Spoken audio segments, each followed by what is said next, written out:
कधीच नाही चुकणार तुमचे फेवरेट टीव्ही शोज झी5 सोबत, तेही एकदम फ्री। जत्रा जेव्हा गावची असते तेव्हा शहराकडे असणारी बरीचशी मंडळी तिकडे जात असतील ना. हो त्या दरम्यान खरं तर लग्न ठरण्याचं वगैरे पण बऱ्याच ठिकाणी होत असेल. हा कारण सगळे आलेले असतात ना, मग एकमेकांना बघतात आणि मग लग्न जमतात असं होतं तिकडे. आणि सर गावच्या मातीत जो आनंद आहे ना तो खूप वेगळा आहे. म्हणजे गावी जे लग्न होतात ना, शक्यतो आमच्या गावी सामुदायिक विवाह होतात. म्हणजे माझ्या मते आमच्यापैकी बऱ्याच जणांची सामुदायिक विवाह सोहळ्यामध्ये लग्न झाले. तुमच्यापैकी किती जणींची माझं झालं. माझं पण झालं. सामुदायिक विवाह हो, सोहळ्यात तुमचं लग्न ठरलं कसं?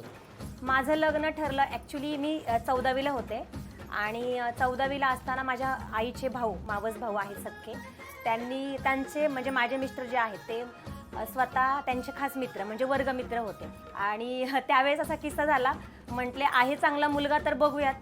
आणि लिटरली अशी मॅजिक झाली त्यावेळेस सर. मी होते कम्प्युटर क्लासमध्ये, मामा मला घ्यायला आले कम्प्युटर क्लासमध्ये की चल तुला बघायला आलेत. मी म्हटलं मला लग्नच नाही करायचं तर कशाला जबरदस्ती. मग घरी आले बघायला, मी एकदम रागात होते, करायचंच नाही लग्न. आणि एकदम अशी म्हणजे एकदम फास्ट चालत होते रागामध्ये असं.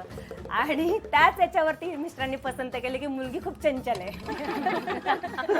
आणि मग त्यांनी पसंत केलं. आता त्यांना तो राग तसा अजून अनुभवायला मिळतो? नाही सर, नाही. ऍक्च्युली राग म्हणजे मला लग्न करायचं तर हा राग होता, बाकी माझा काही राग नाही पण कोणावर. मग का केलं का तुम्ही? 1.5 वर्षाचे असताना माझे पप्पा एक्सपायर झाले आणि मग आईचं असं होतं की चांगला मुलगा आहे तर मग करून टाकूयात, म्हणून मग केलं सर. आता कसं वाटतंय? आता खूप छान वाटतंय, कारण माझ्या आईचं स्वप्न मी आज पूर्ण केलंय सर. बिकॉज मी आज व्यावसायिक आहे आणि माझी आई भाजीचा व्यवसाय करते. म्हणजे माझ्या आईला सर असं काही नाही की तिला येत नाही. तिला गवंडी काम येतं, तिला टाईल्स बसवतात, तिला किचन बनवता येतो, तिला सगळी कामं येतात. आणि माझ्यासाठी जे आज इन्स्पिरेशन आहे माझी आई आहे. आज मी जी सक्सेस आहे म्हणजे सर मी आज भारतातून टॉप 5 लेडीजमध्ये आहे आणि महत्त्वाचं म्हणजे महाराष्ट्रातून मी पहिला क्रमांक आहे सर. तर ते माझ्या आईसाठी की 1.5 वर्षाची असताना तिने मला सांभाळलंय. सगळे तिला बोलायचे लग्न कर, कारण मी 1.5 वर्षाची होते आणि माझी आई तेव्हा प्रेग्नंट होती जेव्हा माझे वडील वारले तेव्हा. आणि आजचं परिस्थिती अशी की आईला तेव्हा वाटायचं की मला मुलगा व्हावा, पण आज आई खूप प्राऊड फील करते की मला मुलगी आणि माझी मुलगी आज मला बघते. तर ते खूप माझ्यासाठी सर महत्त्वाचं आहे. तुमच्या बाबतीत कसं काय? हे माझं अरेंज मॅरेज आहे. माझ्या बहिणींच्या मिस्टरांनी यांचं स्थळ आणलं होतं आणि आमचं 3-4 दिवसातच जमलं. बघितलं आणि लगेच होकार दिला. हो हो का आवडले? हो म्हणजे आई वडिलांनी बघितलं होतं आणि म्हणजे दाजींनी बघितलं होतं, त्याच्यामुळे आम्ही लगेच हा बोललो. तुमचं? माझं ऍक्च्युअली मी कॉलेजला असताना खूप मारामारी करायची. तुम्ही मला कोणी प्रपोज मारलं तर डायरेक्ट प्रपोज मारलाय तुम्हाला? मग मी शिव्या घालायची डायरेक्ट. का? मला नव्हतं करायचं असं काही, कारण माझ्या आईचा पहिला शब्द होता कॉलेजला गेलीस तर सरळ जायचं, सरळ घरी यायचं. मग कशाला प्रेम करायचं, ते ती लग्न करून आई वडील, हा माझा कन्सेप्ट होता. म्हणून मी कधी कोणाला काय म्हणजे त्या गोष्टीत हेच चिठ्ठी करायचं. बिट्टी तुम्हाला आली नाही कधी? खूप आली होती, मी अशी फाडून टाकायची, मारायची, जायची निघून, कारण मी होतेच तशी. मग वडिलांना खूप टेन्शन आलं की मुलगी अशी एवढं एकदम मुलासारखी राहते, त्याच्यापेक्षा आपण हिचं लग्नच करून देऊया. मग मला 4-5 स्थळं आली बघायला, तर मी कधी साडी वगैरे घालून जात नव्हती, पॅन्ट शर्ट किंवा ड्रेस. आई म्हणायची अगं साडी घाल, नाही घालायची मला साडी, लग्नच करायचं बरोबर नाही, आहे. मला लग्नच करायचं नाही, तू का जबरदस्ती करते. पण माझे मामा खूप स्ट्रिक्ट आहेत, ते म्हटले गपचूप साडी घालायची आणि उभं राहायचं इथं, मी तुझं लग्न जमवणार आहे आणि तुझं लग्न करून देणार आहे. मिस्टर काय करतात? ट्रॅव्हलिंगचा बिझनेस आहे सर. होय ना, पण ते बघून ठरलं कसं, होकार कसं? ऍक्च्युली ते बघायला आले, मी नाही बोलली होती. हा, मग 1 महिन्यानंतर ते परत आले. काय भाडं होतं? तेव्हा ते जॉबला होते सर.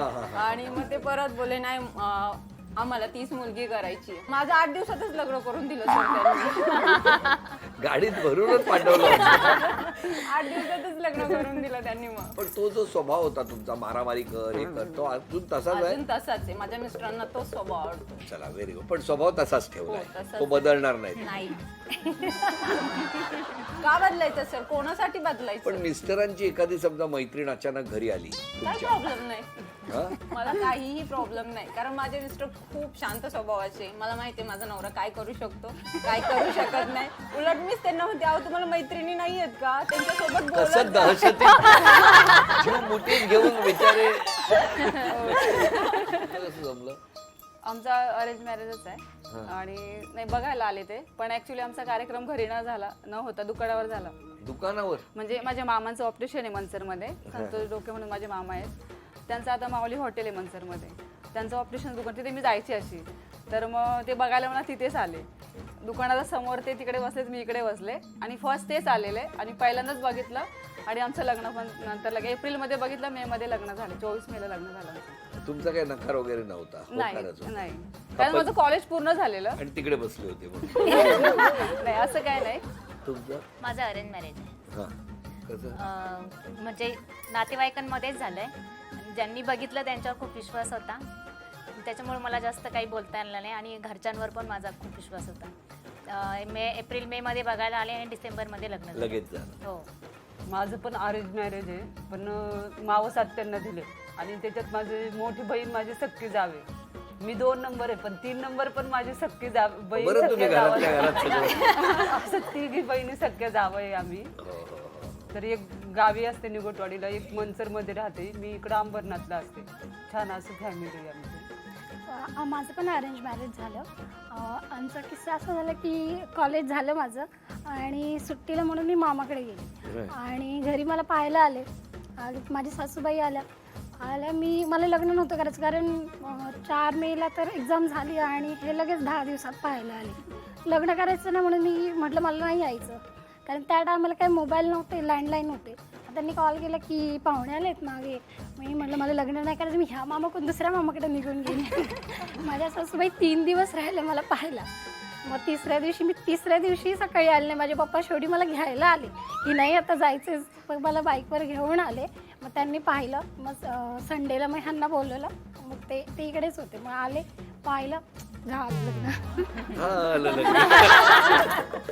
आले, पाहिलं, झालं आणि संसाराला एका नव्या प्रवासाला सुरुवात झाली. पण तरी सुद्धा आज तुमची मैत्री इतकी वर्ष आहे, तुम्ही त्या ग्रुपच्या माध्यमातून एकमेकींचे नंबर जमवत, पण बालपणीच्या आठवणी किंवा त्या आठवणीत रमण्यासाठी कधी भेट होते तुमची? हो सर. कधी एकले होते? हो सर. कशा काय एवढ्या लांब लांब राहता मग सगळं भेटता? कसं आहे ना सर, ऍक्च्युली सगळे वर्किंग वुमन आहे, कुणाला जास्त वेळ भेटत नाही. जास्त आठवण झाली तर आम्ही व्हिडिओ कॉल करतो किंवा संडेचं मुलांना ज्या दिवशी शाळा वगैरे नाही असं एखादा दिवस अरेंज करून आम्ही कुठेतरी भेटतो. कधी बर्थडे वगैरे असतात तर मग त्या दिवशी आवर्जून फोन वगैरे करतो. तर मगासपासून तुम्ही व्यवसाय म्हणताय, कसला व्यवसाय करता? सर माझा ई-कॉमर्स व्यवसाय आहे बरं. आणि पूर्ण भारताचं प्रतिनिधित्व करते. महाराष्ट्रामध्ये मी टॉप म्हणजे नंबर 1 आहे सर. वा वा वा वा. बघितलं, तुमच्या आमच्या घरातल्या या माऊली किती काय काय वेगळं वेगळं करत असतात, तरी सुद्धा या आनंदात राहत असतात. बरं, तुमच्यामध्ये पटकन सॉरी म्हणण्याचा स्वभाव कोणाचा आहे? तुमचा आहे? नाही, तुमचा नाही?